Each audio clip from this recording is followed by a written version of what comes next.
This is the Seven Figure Standard Podcast, hosted by Arash Vasugi and Mikey Stiller, with mindset and strategies to help you break through and create personal freedom.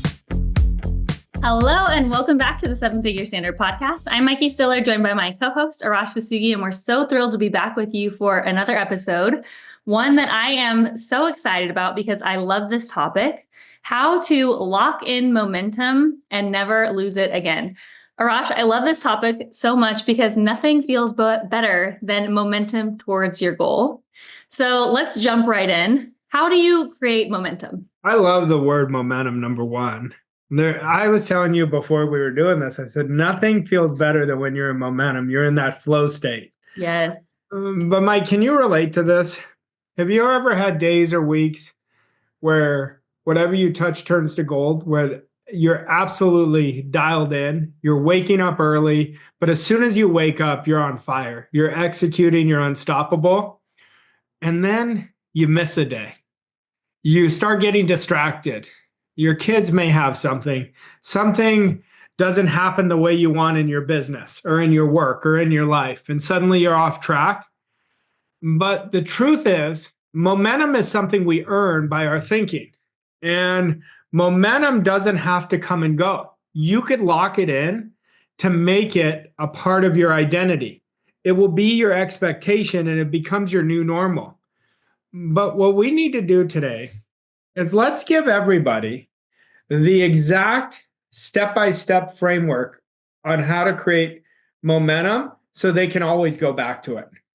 Let's do it. All right, so what is momentum?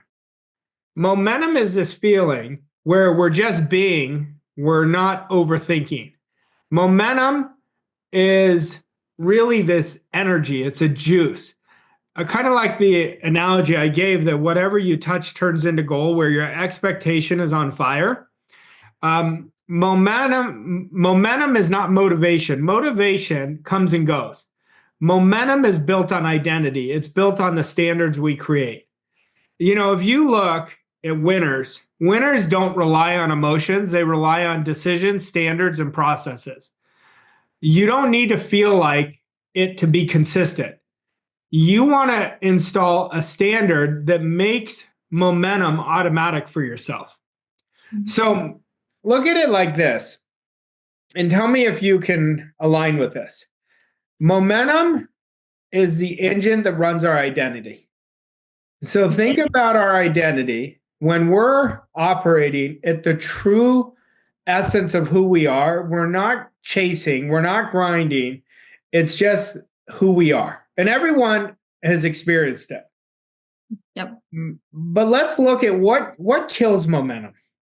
Letting the results control you, lack of clarity where you're not committed to a goal, where you're overthinking and you slow down and stop because you're unsure of what your next move is. The type of circle you're in, so you're in inconsistent environments, some with high standards, some with low standards. And then emotional decision making. These are what kills momentum. Instead of making decisions from your goal, you're doing it from what you want now instead of what you want most. Yeah. And I think sometimes too, people create momentum and then they take their foot off the gas.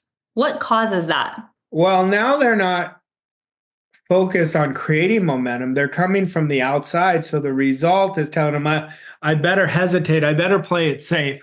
Or the idea that really kills momentum is, what if this doesn't last? How long is this going to last? Everyone has experienced momentum in their life in some area, in a relationship, in sales, in a business. But what we want to do is understand how to lock in momentum and never lose it again. That's what we want to do right now. So what's the first step? The first step is that you decide on your standard that is going to be in harmony with momentum, where you stop chasing success, you stop chasing your goals, but you start living your standards. And here's a great question to ask ourselves first. Who is a version of you that earns 7 figures plus? If you're earning 7, ask, who is a version of you who earns 8 figures? That version of you is living with certainty and operates at a high level. And then what we want to do is we want to define our non-negotiables. What are my non-negotiable? In my example of somebody who's 6 figures wants to earn 7, what are those non-negotiable?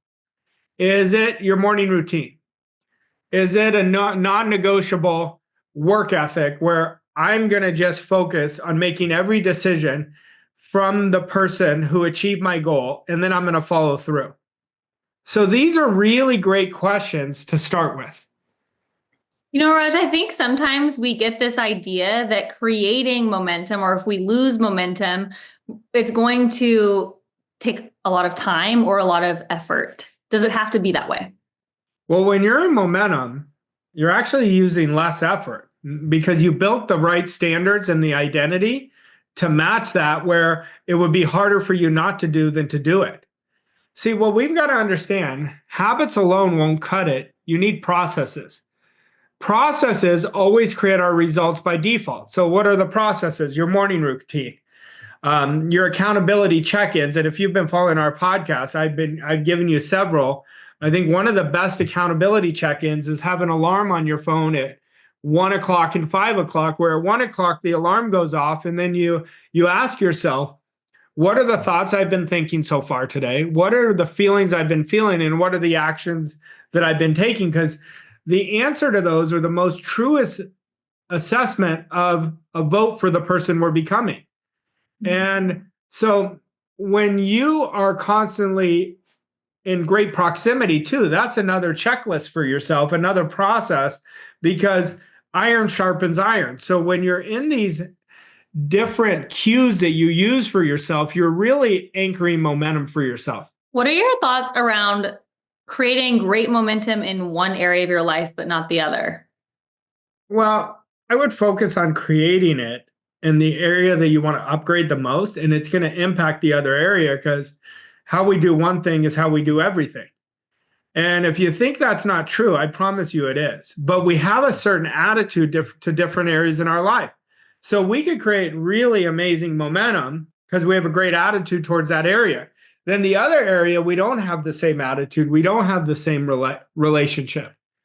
But momentum, really, if you track yourself, you're going to create momentum so quick. You know, track your wins. Track us how many days in a row you've done your morning routine. Track how many days in a row that you have finished what you've started. Anything that shows that you're moving forward is going to create more momentum. When your mind sees progress, it wants to protect it. It's like a drug. It's addicted to this feeling of it. And so that's what we want to do. So you brought up earlier some of the false beliefs or ideas that we may have that kill our momentum. Things like, what if this doesn't last? Or what if I can't sustain this? What do we do to counter those thoughts when they pop in? We need to reject them right away. And we want to start building our identity around the person we want to become. So instead of saying, I need to do this, you just shift your language. It says, I'm the kind of person who does this, because action always follows identity. You got to burn that in your mind. Action will always follow your strongest identity. Every time you act in alignment, your identity just locks in so tight. Think about things that you do right now that you have so much momentum in. That's because you have a great identity towards that area. But when your identity and your habits match, momentum becomes permanent. That's why identity is so important. But you can't create identity without standards. You got to create the standards first. The standard creates the story creates the identity creates the result. So if I'm following correctly, you kind of build yourself in with the processes, right? You kind of like bulletproof yourself with these processes, the standard and the identity, and then you upgrade your thinking to make sure that you stay on track. We want to always upgrade our thinking. Every day we want to think 1% better, 1% more accurate. I don't believe in positive or negative thinking, even though we know negative thinking doesn't work. I call it accurate thinking. Accurate thinking is thinking in harmony with your goal. Now, nobody loses momentum because they're weak. They just never anchored what created the momentum. You lose it because you never anchored it, so you never built it with the right structure. You never asked yourself what you did. You relied on energy not identity. Emotion, not the environment you created. But I want to change this myth today, and I want to give you the right framework. What is the framework? You decide on your standard, you anchor your one habit that is so essential for you to achieve your goal, that pinnacle habit. You start tracking your wins, you put an alarm on your phone, and you lock in to the identity of the person you're becoming. Momentum is something you will never chase. It's always something you install because you have to earn it by your thinking. Now, I want everybody to think about this because I've been on both ends. I've created great momentum and I've created great slumps, in my life. So I can relate to this more than anybody. But when you are in that momentum, this is what I want you to do. I want you to stop for a moment and say, how have I been thinking? How have I been being? And say, I never want to forget that. And literally jot down where your emotional state is. Success has to be hardwired if you want to create permanent momentum. That's why identity is so important. But what if you lived a life where momentum was all you knew? But if you use the framework that I've given you by building the standards, anchor your habits, act like the type of person you want to become. We did a great podcast on decision making. So you make only decisions aligned with your quantum leap. And you always want to be hungry and humble. Always hungry and humble. And when you do that, you are not just going to get what you want, you're going to get who you are. And that's why momentum is so valuable. This is a little bit of a tedious question, but I'm going to ask it anyways. When you're focusing or teaching others or coaching others to create momentum, are you focusing both the small decisions and the big picture, or is it more one than the other? So what I mean by that is, are you having someone accept the idea that they are someone who operates with momentum and build that into their identity? And maybe that's part of their auto suggestion and really having them image that? Or is it really more process-based, like just do the small things and it will lead to the result you want? Well, it's kind of both. What I tell them, I want you to imagine that success was guaranteed. It was automatic. And if you live with that assumption, you would never be thinking, what if it doesn't work? That's the assumption I want you to live with. And then I want you to tidy up yourself and really get good with the details, like the tiny details, because it's the little things compounded over time that create the big results. Details, like I always love this quote, the devil's in the details. And that's just where it is. Like where you're most detail oriented, not in your head, but you just know, like, this means so much to me. That's where momentum is going to follow. Okay. I love the way you just said, tidy yourself up. And I'm going to steal that because that might be my favorite phrase now. Tidy yourself up with the details. And I think that's so perfect because it's the little details that create the big results. So just keeping an eye on the prize, which I think goes back to what you said too, keeping track of the wins, which sometimes we create these wins, even if they're small wins every single day, pay no attention to them, don't acknowledge them, and then don't even realize that we are creating momentum. Well, that's what's important. A lot of people will keep track of the losses, but they don't keep track of the wins. So what do? Whatever we focus on expands or grows. So if we keep track of the losses, we're going to be in momentum to keep attracting more losses. To really create success effortlessly, which I have dedicated my life to showing people how to do, all comes down to a few things: winning habits, winning processes, winning attitudes. That's what creates a winning identity. You're never going to create a winning identity without winning processes. And what I want people to do is understand you can have anything you want. This isn't just wishy-washy, me being super optimistic. It is an absolute fact. But you want to make sure that this is the turning point of your life right now. And it's only going to keep getting better, but you have to build the right standards. You have to anchor the right habits, and you have to have the right expectation. I really want to anchor in the importance of this episode. And we talked about how good momentum feels, but why does it feel good? It feels good because you're moving forward towards your goals at a rapid pace. You're multiplying your results. in a shorter period of time. And why is that important whenever you're going after a really big goal? Well, I actually think why it feels good. I'm going to clean it up a little bit to make it even more simple for people. Why it feels good? Because we're not overthinking, we're just being. We are trusting our instinct, and our instinct is 10 times more powerful than our intellect. So I want everybody to think of a time in their life when they were in momentum. Like whatever they do, it just takes off. I was just on a golf trip. I had the most amazing golf trip with some of the closest people in my life. And I always think golf is life. And if you're going and trying to hit a golf ball, you're screwed.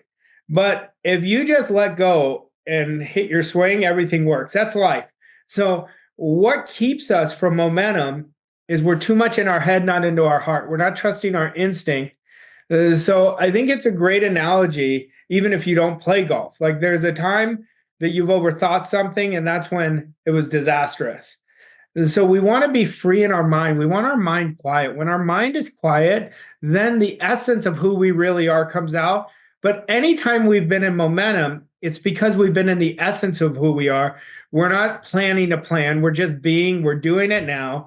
And we're so detached and divorced from the outcome. Yes. And on that same note, when we're in momentum, we're not forcing anything. It's just flowing. It's just flowing. Everyone's experienced it though. Yeah. But momentum is something you earn. It's not something that is given. You've earned it even if you did it unconsciously. You still earned it. But I want to teach you how to do it consciously. That's why I want you to create the proper standards, anchor your identity, and really commit to doing your processes. Raj, this entire episode covered a framework for locking in momentum. Do you also want to give an action step for this week? Yeah. So look at what you want the most, that you wish you had, like whatever you touch turned to gold in this area. And I want you to assume that it can be nothing but that. That's number one. I want you to come with that assumption that whatever you touch is automatic. It literally turns to gold. Then I want you to write out your top standard. Make it simple. Just do one. This is the standard I'm going to live with. Maybe it's doing it now. I'm not going to overthink it. I'm just going to act. I'm going to make the move before I'm ready. And then let's talk about write out your number one habit. Just one habit. And I want you to be so free flowing throughout your days. And just get out of your head and just be. That's what creates momentum. And that's what I want everyone to do. Fantastic. Arash, thank you so much. Thanks to all of you. If you enjoyed today's episode, go ahead and leave us a rating and review. And most importantly, share this with your friends and family and on your social media so more people can be listening to the 7-Figure Standard podcast. Arash, thank you. And we'll see you next week on another episode. Thanks, Mikey. Thank you for listening to this episode of 7-Figure Standard. We hope you found the insights and strategies helpful on your journey to success. If you enjoyed this episode, please leave us a rating and review on your favorite podcast platform to help us reach more people like you. To learn more about Arash and Mikey and how Voss Coach & Co. can help you achieve your goals and reach new levels of success, visit vosscoachandco.com. Thank you again for listening, and we'll see you on the next episode of 7-Figure Standard.